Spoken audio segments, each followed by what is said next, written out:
ನಮಸ್ಕಾರ ವೀಕ್ಷಕರೇ, ಆರ್ ನ್ಯೂಸ್ಗೆ ಸ್ವಾಗತ. ನಾನು ಪರ್ವೇಶ್ ಖನಿಗು. ಕಾಲು ಜಾರಿ ಬಿದ್ದು ವೃದ್ಧನೋರ್ವ ಮೃತಪಟ್ಟ ಘಟನೆ ನಡೆದಿದೆ. ಬೆಳಗಾವಿ ಜಿಲ್ಲೆ ರಾಮದುರ್ಗ ಪಟ್ಟಣದ ಪಡ್ಕೋಟ್ ಗಲ್ಲಿಯ ಮಲಪ್ರಭಾ ನದಿಯ ದಡದಲ್ಲಿ ಈ ಘಟನೆ ನಡೆದಿದೆ.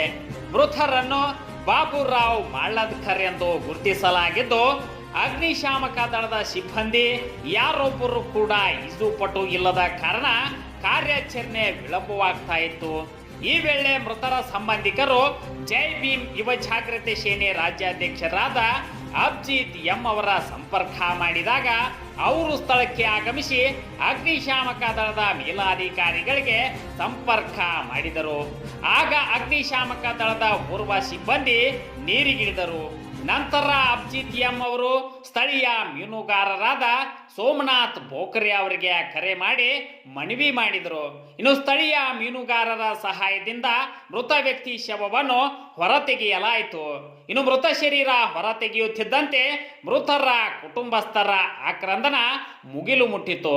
ಇನ್ನು ಸ್ಥಳಕ್ಕೆ ರಾಮದುರ್ಗ ಪೊಲೀಸರು ಭೇಟಿ ನೀಡಿ ಪರಿಶೀಲನೆ ನಡೆಸಿದ್ದಾರೆ. ಈ ಘಟನೆ ಕುರಿತು ರಾಮದುರ್ಗ ಪೊಲೀಸ್ ಠಾಣೆಯಲ್ಲಿ ಪ್ರಕರಣ ದಾಖಲಾಗಿದೆ.